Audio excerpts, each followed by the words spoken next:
Here's how you can get back together with an ex who no longer has feelings for you. I'm Coach Pro, relationship coach. Let's get into it. So those of you who don't know, I actually am married to my ex. So I myself have been through this, so I really understand it from a first person's perspective as well. But tip number one would be going into no contact with your ex.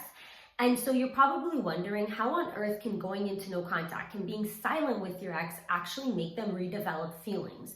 So to understand this, you need to understand that feelings are not stagnant. Feelings fluctuate. They come and they go and they shift and they change with time and with certain experiences. So at the beginning of the relationship, when you and your ex met, the attraction levels and the feelings they had for you were at an all-time high. Then things happened in the relationship which slowly made your ex lose certain feelings for you. So now that you're going into no contact and you're practicing silence and you're allowing your ex to experience all the negative consequences of losing you, now your ex has the capacity to very slowly let go of all the negative emotions that they felt towards you, to heal from some of the negative stuff that happened. Now there's room for them to really experience what it's like to lose you and to develop more feelings for you. We're also using certain psychological and scientific principles. When there's scarcity involved, it makes you a lot more valued. When you're absent and you're no longer in your ex's life, your ex is actually able to lose you.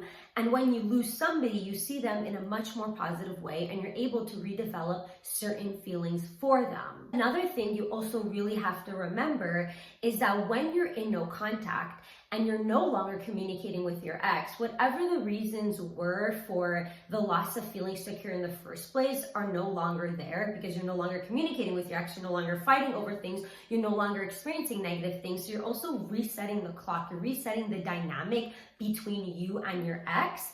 And now your ex is able to see you in a whole different light and is able to think about some of the good and positive times that you two shared. And that is able to trigger positive feelings towards you. So those positive feelings can be redeveloped through time as your ex is letting go of all of the negatives that you two experienced and is now able to miss you and to think of the good moments and the good redeemable qualities that you do have. Remember, if an ex was able to fall in love with you once, they can fall in love with you again through no contact. Now, tip number two is very important, but you need to self-improve. In order for an ex to redevelop positive feelings for you, you need to give them a reason to fall back in love with you. So during no contact, you can't sit there feeling sorry for yourself, wasting away, posting negative things on social media about how depressed you are and just feeling sorry for yourself. You have to actually get out there and become the happiest, healthiest version of yourself. When your ex fell in love with you and originally developed feelings for you, I can guarantee you that you were in a very positive mindset and a really good place. If you're able to attract your ex, it's because you were content and happy with yourself and happy with your life. You had a sense of confidence. That's what we attract. So during no contact, you need to actually self-improve and get back in touch with the version of yourself that you were, the best version of yourself that you were when you had met your ex. And it's that version that will re-attract your ex and that will help them develop more positive emotions and feelings towards you. As I said before, feelings come, go, shift, evolve, grow, disappear. It's an emotional state. It's not going to stay the same for forever.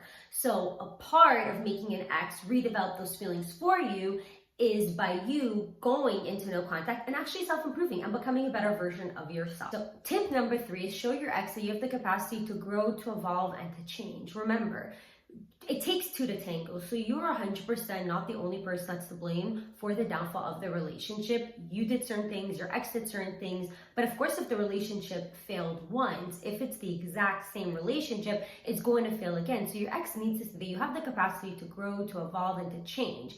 And so when you're no longer communicating with your ex, when you're giving your ex all the time and space away from you, the more time goes on, the more an ex can feel and can believe that it is possible, that you're working on yourself, that you're growing, and that you're changing. Of course, for some of you, you might want to leverage social media a little bit, but you want to be careful with that because you want to try to practice radio silence on social media, especially for the first month of the breakup, in order to be able to rebuild some type of mystery which attracts. And if you try to over post on social media all of your accomplishments, it might just end up seeming like a desperate attempt in order to prove to an ex that you're growing, you're changing, and it might not seem genuine. It might seem manipulative. So you want to be careful with that.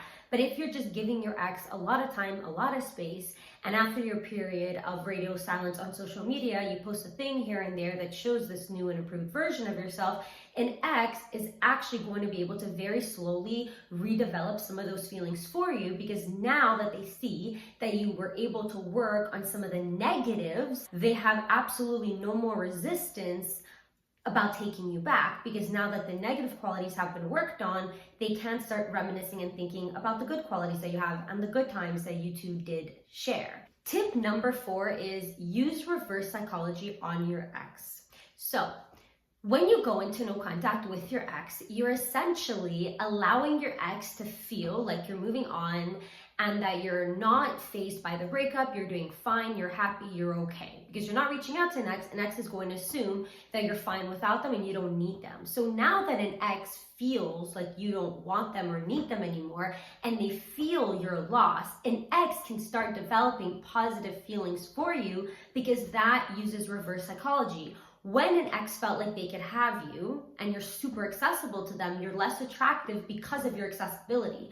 But once you become a scarcity, you're no longer around, an ex can no longer have you, an ex can actually start thinking of all the negative consequences of no longer having you, and you become more attractive, and an ex can very slowly redevelop more feelings for you. Think of it this way. Imagine you're debating between purchasing 2 vehicles, a Hyundai and a Toyota, but you're really not sure which vehicle to buy, but you go to the dealership and they're like, we're discontinuing Hyundais, and the specific model you have, you will never have the opportunity to buy it. Now, because they're discontinuing that specific model, you want that specific model even more because of the fear of losing it. All you can think about is all of the positive specifications of this specific vehicle because it's no longer around. When we lose something, we value it more and we see it in a more positive way, which makes us feel more positive feelings for that thing. And it's the same thing with human beings. When somebody feels like they can't have you anymore, all of a sudden they are able to only think of all of the good qualities that you have, and they're able to now redevelop a lot of the positive feelings for you. And again, this can be a process. It can take a lot of time, but it's worth the wait. And that leads to the last tip, which is be patient. If you want an ex to fall back in love with you, one that has already fully let go of all of their feelings for you, you have to be patient. It's not going to happen overnight. You're not just going to be able to go into no contact and boom, right away they're back. You have to give ex a lot of time and a lot of space in order to heal, to let go of all of the negatives. They have to experience for themselves that the grass just isn't greener. And this doesn't necessarily mean that your ex is going to want to explore or date or see other people, but at the very least, your ex is going to want to explore and see what life without you is like. And so an ex will have to experience it in order to very slowly be able to feel your loss and to start feeling more of those positive emotions towards you. So you have to be patient. Don't rush it. Don't try to break no contact prematurely. If your ex is the one that broke up with you, let your ex be the one to break no contact with you. So you need to practice patience. Good things come to patient people. I've been through this myself to understand how hard it is, but as long as you're patient, and as long as you go into no contact, you're going to give your ex the opportunity to actually redevelop those feelings for you. I will link down below another video that I highly recommend watching, which is the stages that your ex is going to go through during no contact. So at least now that you understand that you have to do no contact, you can watch a video explaining what your ex is going to feel while they're in no contact. And if you do need help with your breakup or situation with your ex, you could always book a private coaching Zoom session with me through the link in the description down below. Or you can always join my no contact support program. When you're in it for 30 days, you get access to the video course teaching you the step-by-step process on how to get back with your ex. You'll be a part of our support group, and you'll be a part of our texting support chat and a part of our weekly group Zoom sessions with me and the others in the program.